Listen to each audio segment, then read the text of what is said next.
Hello प्यारे बच्चों, कैसे हैं आप लोग। आज मैं आप सबके बीच में एक ऐसा वीडियो लेकर आया हूं जो कि आपको टॉपर बनाएगा। यह वीडियो जो है आपको टॉपर की श्रेणी में लाकर खड़ा कर देगा।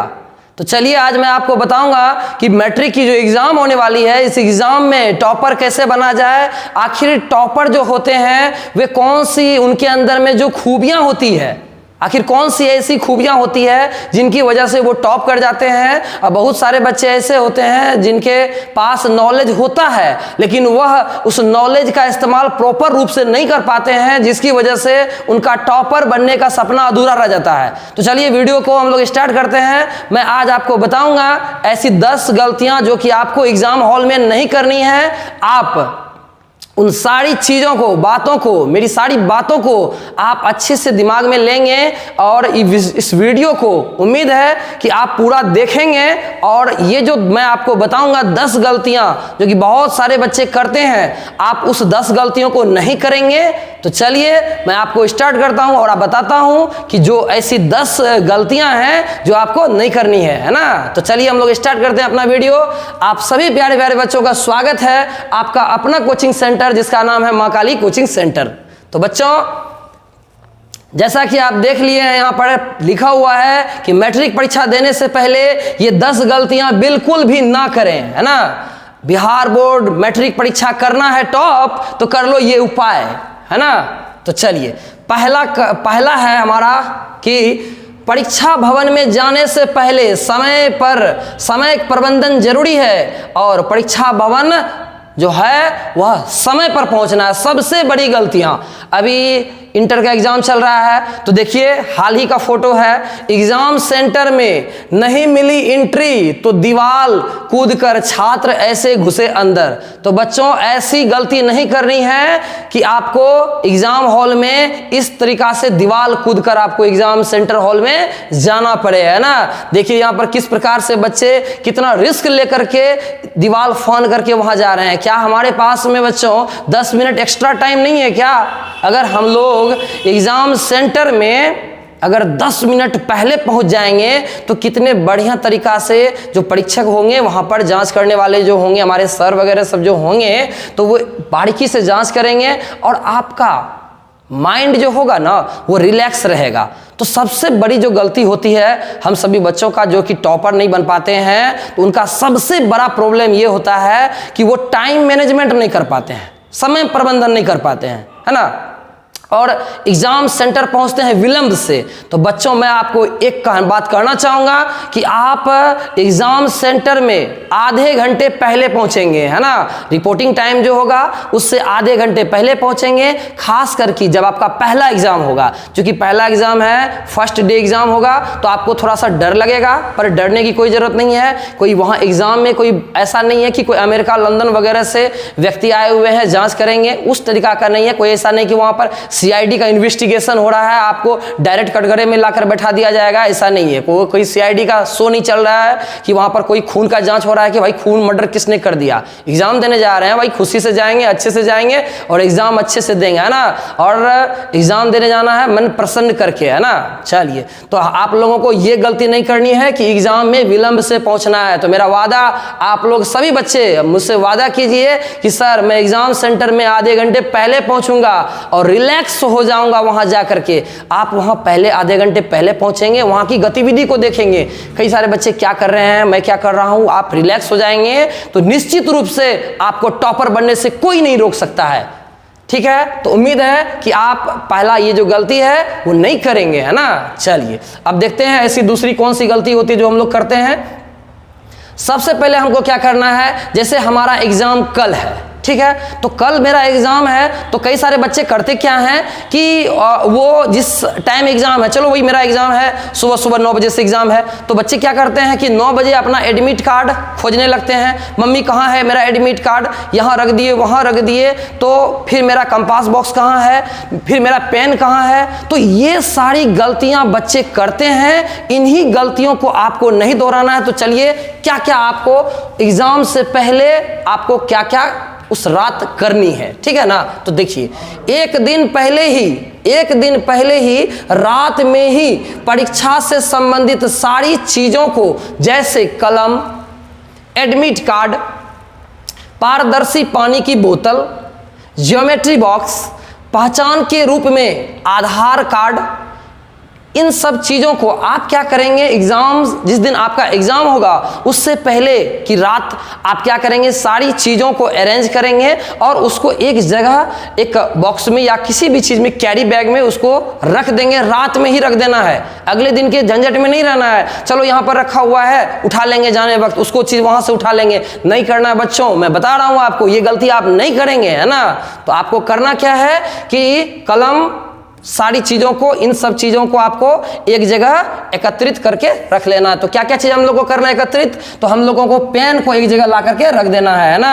और एडमिट कार्ड सबसे इंपॉर्टेंट, कई सारे बच्चे क्या करते हैं कि एडमिट कार्ड लेना ही भूल जाते हैं, वे घर से निकल जाते हैं, अब 1 किलोमीटर चल गए हैं, अब 1 किलोमीटर जाने के बाद उन्हें याद आया कि भाई मैंने एडमिट कार्ड तो लिया ही नहीं, अब लीजिए फिर से वहां से आइए, तो कुछ होगा नहीं, 10 मिनट आपका समय बर्बाद होगा और तो कुछ नहीं होगा। लेकिन आपको एक छोटा सा टेंशन हो जाएगा, जब आप एग्जाम हॉल पहुंचेंगे तो वहां आपको क्या होगा कि टेंशन हो जाएगा कि मैंने 10 मिनट लेट कर दिया, मैं आज एडमिट कार्ड भूल गया, चलो कल मैं ऐसा नहीं करूंगा। तो आपको करना क्या है कि रात में ही या पहले ही क्या करना है कि कलम को, आपको एडमिट कार्ड को और पारदर्शी पानी की बोतल, पारदर्शी पानी की बोतल, ज्योमेट्री बॉक्स, पहचान के रूप में आधार कार्ड, चलिए यहां दिखाते हैं आपको। चलिए यहां आपको करना क्या है कि एक पेन कौन सा ले जाना है। कई सारे बच्चे ये कमेंट करते हैं कि सर पेन कौन सा इस्तेमाल करें, तो बच्चों मैं आपको बताऊंगा आगे कि पेन आपको ब्लू और ब्लैक है ना, ब्लू और ब्लैक दोनों पेन का इस्तेमाल करना है, ठीक है ना। आप ब्लू और ब्लैक पेन का कैसे इस्तेमाल करेंगे वो मैं आपको वीडियो के अंत में बताऊंगा कि कैसे क्वेश्चन को लिखना है, एग्जाम में अच्छा प्रश्न को बना करके कैसे लिखना है, एक सही उत्तर कैसे दिया जाता है, उन सारी चीजों को मैं आपको वीडियो में बताऊंगा। तो वीडियो में बने रहिएगा। तो चलते हैं हम लोग आगे क्या करना है। तो चलिए देखिए आपको क्या करना है कि पेन और आपका जो एडमिट कार्ड होगा, एडमिट कार्ड को एक जगह कर लेना है। पानी की जो बोतल होती है जो वो ट्रांसपेरेंट यानी आर पार दिख सके, ऐसा नहीं करना कि स्टाइलिश बोतल ले लिए तो उसमें क्या होता है कि आपका आर पार दिखेगा नहीं, तो आपको वो ले जाने के लिए अलाउ नहीं भी कर सकता है। तो पानी की बोतल भी आपको अरेंज कर लेना है, ठीक है। उसके बाद आधार कार्ड, यदि अगर आपकी इच्छा हो तो आधार कार्ड आप ले सकते हैं, वरना एडमिट कार्ड है तो उससे भी काम चल जाएगा। लेकिन यदि हो सकता है कि एग्जाम में कि जो वहाँ के टीचर होंगे उनको लग जाएगा कि नहीं ये लड़का फ्रॉड है या एग्जाम में ये नहीं दे सकता है, तो आप अपना पहचान के रूप में आप अपना आधार कार्ड को ले जा सकते हैं। यदि अगर आधार कार्ड का यूज वहाँ नहीं हुआ तो आपके पिताजी या आपके पेरेंट्स वहाँ पर मौजूद होंगे, तो आप अपना आधार कार्ड को उनको रखने के लिए दे दीजिएगा और आप एग्जाम एडमिट कार्ड लेकर के चले जाइएगा, ठीक है। और ज्योमेट्री बॉक्स तो लेकर के ही जाना है ना, हर बार तो एग्जाम में नहीं आएगा, पर जब मैथ्स की आपकी एग्जाम होगी, ठीक है ना, तो आपकी जब मैथ्स की एग्जाम होगी तो उस दिन आप ज्योमेट्री बॉक्स लेना बिल्कुल भी नहीं भूलेंगे, है ना। तो कई सारे बच्चे करते क्या हैं कि ज्योमेट्री बॉक्स लेना भूल जाते हैं और एग्जाम हॉल में गए, बैठ गए। अब बैठने के बाद वहां क्या हो रहा है, अब कोई स्टूडेंट उनका फ्रेंड है कि भाई मेरे को ये देना, मेरे को वो देना, तो ऐसे में टीचर वहां आ जाते हैं, उनको लगता है कि बच्चा चोरी कर रहा है, तो ऐसे में क्या होता है वहां पर बच्चों को एक्सपेल्ड वगैरह कर दिया जाता है और एग्जाम से निष्कासित कर दिया जाता है। तो बच्चों आपको ये गलतियां नहीं करनी है कि इन सब सारी चीजों को लेके जाना है ना। तो उम्मीद है आप मेरी बातों को समझ रहे होंगे और इन चीजों को एग्जाम जाने से पहले अवश्य फॉलो करेंगे, ठीक है। चलिए अब तो ये हो गई बात। अब अगला है तीसरा ऐसा गलती हम लोग कौन करते हैं, कौन सी ऐसी तीसरी गलती है जिसे हम करते हैं जिसकी वजह से मेरा एग्जाम में नंबर कम आता है। तो चलिए कहता है आपको 2 रंगों का पेन साथ में लेकर जाना है, एक ब्लू और दूसरा ब्लैक साथ में लेकर जाना है, ठीक है। आपको ब्लैक और ब्लू दोनों पेन लेकर के जाना है, मैं आपको बताऊंगा उनका इस्तेमाल कैसे करना है, ठीक है।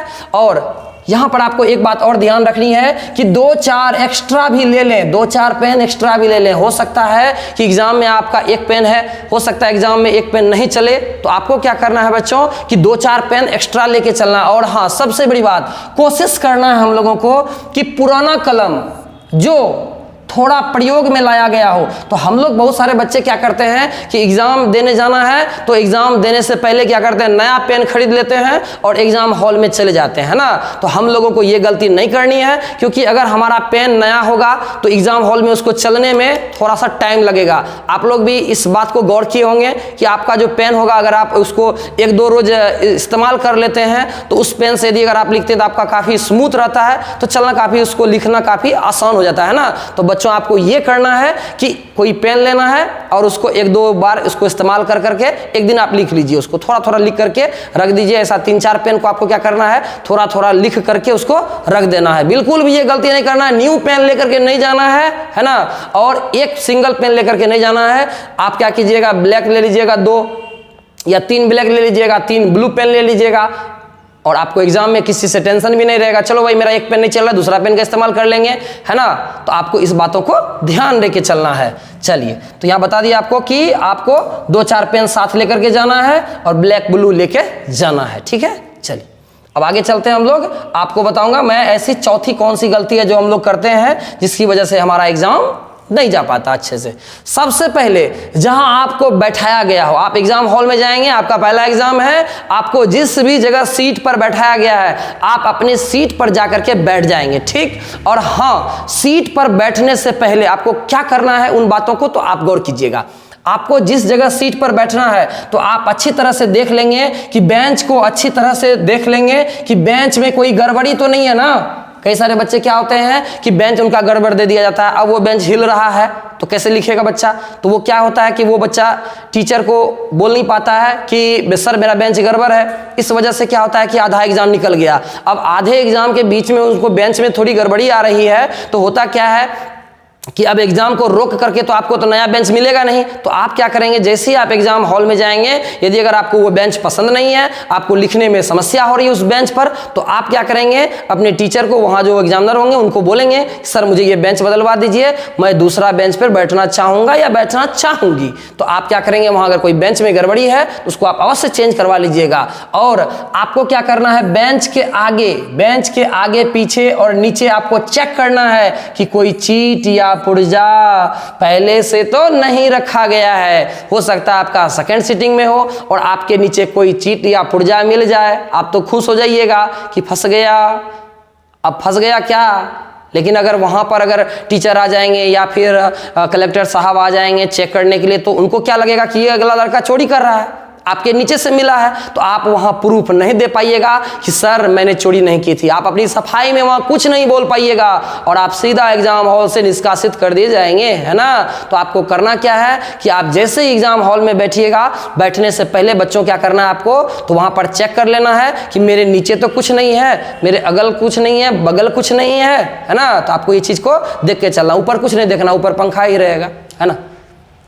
चलिए, तो आपको क्या करना है कि हर जगह आपको चेक कर लेना है कि नीचे कुछ नहीं है ना, अगल बगल चेक कर लेना है ना।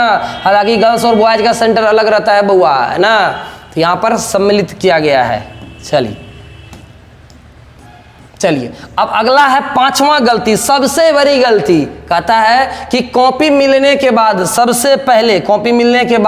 सबसे पहले आपको अच्छी तरह से अपना नाम, रोल नंबर, रोल कोड आदि सारी जानकारी को अच्छे तरीके से, प्रॉपर तरीके से OMR सीट में भरना है और बिल्कुल भी गलत नहीं भरना है। सबसे बड़ी गलती, OMR वगैरह हम लोग जो वहां पर बैठते हैं, अपना जो कोड वगैरह डालते हैं OMR सीट पे, जो भरते हैं रोल नंबर, रोल कोड वगैरह, इन सब सारी चीजों को जो भरते हैं, उन चीजों को भरने में आपको जरा सा भी लापरवाही नहीं बरतना है ना। एक क्वेश्चन कम बनाएंगे भैया, लेकिन OMR सीट को अच्छे से रंग के आएंगे। जितना भी नंबर आएगा अच्छे से जो ही आएगा चलो ठीक है, बट OMR सीट यदि अगर हम गलत तरीके से रंग देंगे, उसमें सेट सही से नहीं लिखेंगे कि कौन सा हमको सेट मिला, तो क्या होगा, मेरा क्वेश्चन तो मेरा लिखा हुआ सारा बर्बाद हो जाएगा, 2 नंबर पे भी आने पे भी बड़ा आफत हो जाएगा, है ना। तो आपको करना क्या है कि OMR सीट में रोल नंबर, रोल कोड, है ना, आपको OMR सीट में रोल नंबर, रोल कोड वगैरह को अच्छे से भरना है ना। कई सारे बच्चे क्या करते हैं, आप मान के चलिए कि उसको रंगना है ना, आप मान के चलिए ये मेरा गोल है, ठीक है। अब गोल है कि नहीं है आप लोग डिसाइड कर लीजिएगा, नहीं है तो कोई बात नहीं है। तो अब इसको करना क्या है, हमको रंगाने के लिए ये करना है ना, इसमें क्या करेंगे, इस तरीका से प्रॉपर वे में रंगेंगे, है ना। बहुत सारे बच्चे क्या करते हैं, रंगने के चक्कर में ऐसे ऐसे रंगा रहे हैं उसको, और इधर इधर इधर इधर इधर चला गया, देखिए इधर जा रहा है क्या जी, नहीं जा रहा है, ठीक है ना। अब इधर चला गया, बताइए तो ये कौन डिजाइन हुआ भाई, तो बड़ा दिक्कत होगा। आपको ये गलती नहीं करना है, अच्छे से रंगना है ना। एक OMR को रंगाने वाला प्रिंट, OMR को भरने वाला एक पेन आता है, ठीक है ना, 10 रुपये में आपको मिल जाएगा। आपको स्पेशल OMR को फिल करने वाला पेन ले लेना है। उसका जो ये नीब होता है थोड़ा सा मोटा होता है जनरल पेन के मुकाबले। आप उसको जैसे ही बिंदु पर रंगिएगा, ऐसे ऐसे कीजिएगा तो तुरंत भर जाएगा, बहुत जल्दी भर जाएगा, तो आपको समय का बचत हो जाएगा। तो आप उम्मीद है उस पेन को भी खरीद लेंगे, नहीं मिलेगा तो कोई बात नहीं है, जनरल पेन जो हम लोग इस्तेमाल करते हैं उसको तो इस्तेमाल करेंगे ही, ठीक है। तो आपको करना क्या है कि OMR सीट को अच्छे से भरना है। जैसे कि चलिए मान के चलिए कि कोई चीज आपको भरने के लिए नहीं आता है, ठीक है, तो वहां हड़बड़ी नहीं करना है। ये नहीं है कि हर बार वे नहीं जानते हैं कि बस कुछ से कुछ भर दिए, नहीं, 5 बार पूछेंगे। वहां पर जो टीचर बैठे हुए हैं उनसे हमको 5 बार पूछना है। जब तक हम सेटिस्फाइड नहीं हो जाएंगे तब तक उसमें रंगेंगे ही नहीं। हाँ, 5 मिनट के लिए खाली रहेगा, जैसे ही वो टीचर आएंगे हमारे कॉपी को चेक करने के लिए, साइन करने के लिए, तुरंत उससे पूछ लेंगे, सर यहाँ पर सर क्या भरना है मुझे, सर मैंने ये कॉलम कुछ खाली छोड़ दिया है, तो आपको तुरंत बता देगा। एक बार बताइए, यदि अगर आप उसमें गलत भर दीजिएगा तो वहाँ व्हाइटनर का इस्तेमाल तो होगा नहीं, आपको व्हाइटनर तो वहाँ लेके जाना नहीं है, व्हाइटनर का इस्तेमाल कर नहीं सकते हैं, और काट कूट नहीं करना है ना। यदि अगर आप एक बार OMR सीट में रोल नंबर, रोल कोड को भरने में यदि अगर आप गलती कर देते हैं तो आपका कॉपी रिजेक्ट कर दिया जाएगा। तो इन गलतियों को आपको नहीं करना है ना। घर पे ही आराम से बैठ करके उसको आप, एक OMR का आता है सीट, आप उसको ला लीजिए।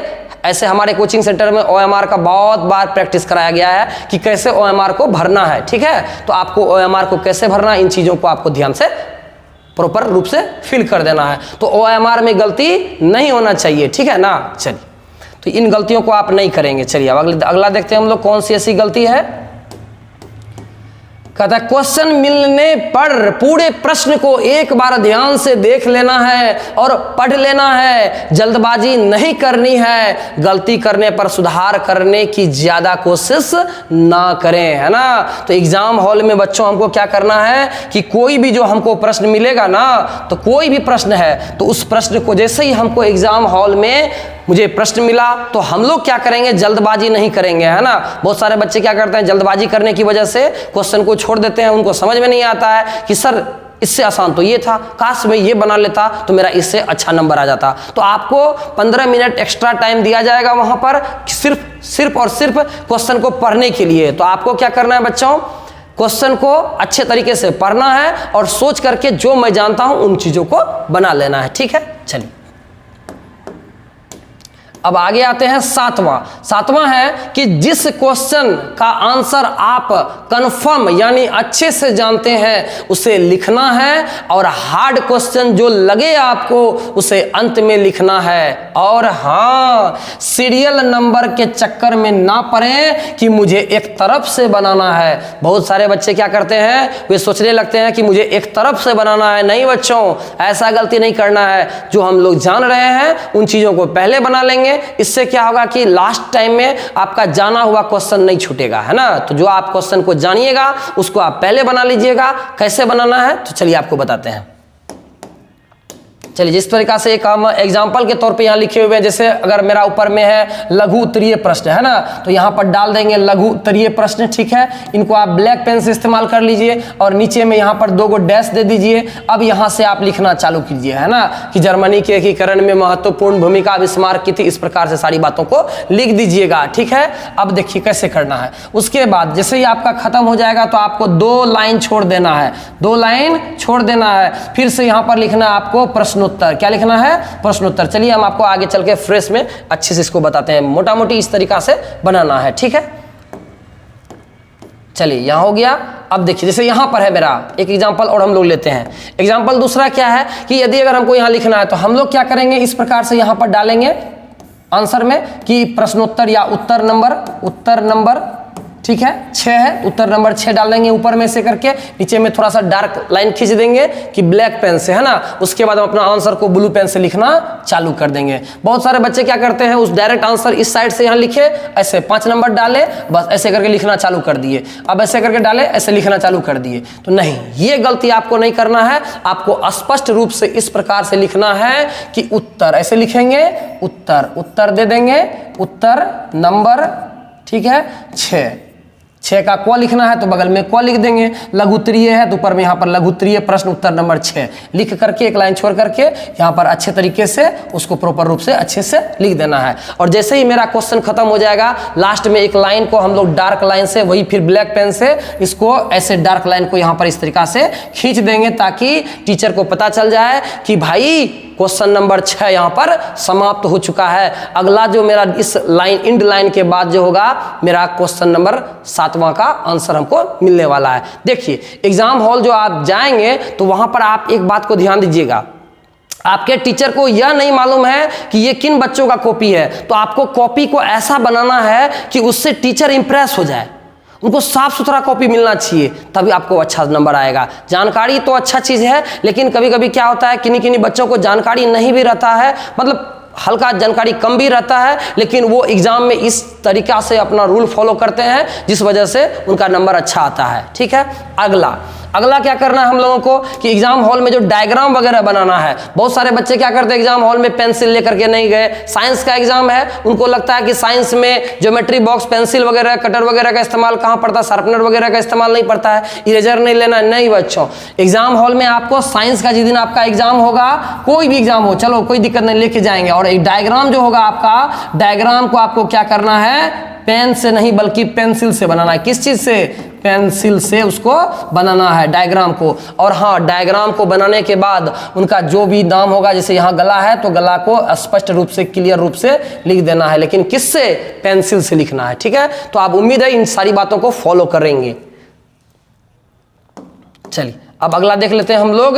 अब 8वां गलती क्या होता है, सुंदर और स्पष्ट लिखावट में लिखना है। सबसे बड़ा बात, राइटिंग जो हमारा होना चाहिए सुंदर होना चाहिए। चलिए, कोई सारे बच्चे बोलेंगे, हमें कमेंट करेंगे सर मेरा राइटिंग थोड़ा सा गड़बड़ है, तो बच्चों हड़बड़ाने की जरूरत नहीं है, आपको निराश होने की जरूरत नहीं है। आप वहां फुल कॉन्फिडेंस में आप जाइए वहां पर, और आपका राइटिंग कितना भी गंदा क्यों नहीं है, आप वहां स्पष्ट रूप से लिखिएगा। और हाँ, कटकुट नहीं कीजिएगा। अब मान के चलिए कैसे गलती हो जाएगा, उसको कैसे कट करेंगे इस चीज को भी देख लेते हैं। सुंदर और स्पष्ट लिखावट लिखना है। आप जितना साफ और स्पष्ट लिखेंगे उतना ही आपको अच्छा नंबर मिलेगा। आपके स्पष्ट लिखने से परीक्षक को आपकी कॉपी को जांच करने में आसानी होगी, और वे आपको अच्छे अंक देने में संकोच बिल्कुल भी नहीं करेंगे। और इसलिए परीक्षक का ध्यान आकर्षित करने के लिए सुंदर और साफ लिखना है ना, सुंदर और साफ लिखना है। इससे क्या होगा कि टीचर इंप्रेस हो जाएंगे और आपको नंबर मिल जाएगा। जैसे यहाँ देखिए, यहाँ पर कैसे इसका आंसर कैसे लिखना है। अब हमको 9 नंबर का आंसर लिखना है, तो यहाँ लिखेंगे प्रश्नोत्तर। क्या लिखेंगे, प्रश्नोत्तर, प्रश्नोत्तर, प्रश्नोत्तर दिए, नीचे में से डैश खींच देंगे, नंबर 9 लिख देंगे, प्रश्नोत्तर नंबर 9। बस लिख करके नीचे लिखना चालू कर देंगे। इधर कुछ नहीं करना, इधर क्या करेंगे, झूठ मूठ का इधर लिखेंगे, इतना बढ़िया बात को नहीं लिख पाएंगे। और इसके नीचे में 4-5 बार डार्क नहीं करना है, एक ही बार डार्क करना है। ब्लैक पेन से आप डार्क कर दीजिए, नीचे लिखना चालू कर दीजिए, प्रश्नोत्तर यानी प्रश्न का उत्तर। और हाँ, बहुत सारा बच्चा क्या करता है कि वो क्वेश्चन को ही उतार देते हैं ना, तो बच्चों हम लोग क्वेश्चन को नहीं उतारना है ना। उसमें क्वेश्चन को अगर हम उतार भी देंगे तो मेरा टाइम किल हो जाएगा, बर्बाद हो जाएगा, कोई फायदा उससे होने वाला नहीं है। ठीक है, चलिए अब अगला है कि हमेशा 2 प्रश्नों के बीच में, ये तो लाइन हम आपको बता ही दिए कि हमेशा 2 प्रश्नों के बीच में 1 या 2 लाइन का आप गैप देंगे, यानी छोड़ देंगे, ताकि परीक्षक को जांच करने में आसानी हो और उन्हें यह पता चल पाए कि कौन सा प्रश्न कहाँ समाप्त हुआ है और कौन सा प्रश्न कहाँ शुरू हुआ है ना। तो चलिए, यदि अगर आप इन सब सारी चीज़ों को फॉलो करेंगे तो उम्मीद है कि आप भी टॉपर की श्रेणी में आ जाएंगे, है ना। हिमांशु राज देख रहे हैं, ये लोग टॉपर के हैं, दुर्गेश कुमार, शुभम कुमार, ये सभी टॉपर्स की श्रेणी में आए हुए हैं। चलिए अब है अगला प्रश्न। ज्यादा लंबा चौड़ा उत्तर देने की कोशिश ना करें और जितने शब्दों में उत्तर पूछा जा रहा है और जितना प्रश्न पूछा जा रहा है उतना ही लिखें। इससे आपको समय की बचत होगी और नंबर भी अच्छा आएगा, है ना। और अंत में जब कॉपी जमा करने से पहले पूरी कॉपी को एक बार अवश्य जांच कर लें और देख लें कि कोई प्रश्न छूट तो नहीं गया, है ना। अब है मुद्दे की बात। कई सारे बच्चे क्या करते हैं, अब जैसे मान के चलिए कि आपको लघुत्तरीय प्रश्न मिल गया, आप क्या करते हैं कि लघुत्तरीय प्रश्न में आप कोई ऐसा क्वेश्चन है कि जो कि आपको पूछ दिया है लघुत्तरीय, ठीक है, और लेकिन उस क्वेश्चन का आप आंसर बहुत अच्छे से जानते हैं, तो बहुत सारे बच्चे क्या करते हैं, उनकी खुशी का ठिकाना नहीं रहता है, लघुत्तरीय प्रश्न को ज्यादा लंबा चौड़ा बना करके दीर्घोत्तरीय बना देते हैं। तो भैया लघुत्तरीय को बना दीजिएगा दीर्घोत्तरीय, तो आपको कहीं 2 का बदले के 4 नंबर तो नहीं दे देगा, क्योंकि उसमें फिक्स है नंबर कि लघुत्तरीय में इतना नंबर देना है तो उतना ही नंबर दिया जाएगा। तो ज्यादा लंबा चौड़ा आंसर लिखने की जरूरत नहीं है, जितना पूछा जा रहा है उन चीजों को ध्यान देना है। और हाँ, अथवा पे विशेष रूप से फोकस करना है। जहां देखेंगे अथवा यानी दोनों में से हमको एक बनाना है, तो अथवा पे आप गौर कीजिएगा, नहीं तो आप एक तरफ से सब बना दीजिएगा, मालूम चलेगा काफी बना करके आए और एग्जाम में नंबर मेरा कम आ गया। तो उम्मीद है आप इन सारी 10 बातों को ध्यान से देखेंगे और इन सारी चीजों को फॉलो करेंगे, ठीक है। तो चलिए अब यहां हम लोग आते हैं। मां काली कोचिंग सेंटर आपके बेहतर रिजल्ट की मंगल कामना करती है बच्चों। बेस्ट ऑफ लक बच्चों। मैं आप सभी को तहे दिल से शुक्रिया अदा करना चाहूंगा कि आप हमें फेसबुक, इंस्टाग्राम और यूट्यूब चैनल पे इतना भर भर के प्यार दे रहे हैं। साथ ही बच्चों जो हमारे चैनल को सब्सक्राइब नहीं किए हैं, मैं आपके लिए इंटर में भी और आगे चल के भविष्य में भी कई सारे ऐसे मोटिवेशनल और कई सारे डिफरेंट टॉपिक पर वीडियो लेकर के आऊंगा। तो बच्चों आप लोग जाने से पहले एक काम अवश्य कर दीजिएगा, जो बच्चे ने सब्सक्राइब नहीं किए हैं, आपका भाई, आपके टीचर, आपके ज्ञानेंद्र सर बोल रहे हैं कि अंत में आप सब्सक्राइब वगैरह करते हुए जाइएगा। Thank you so much.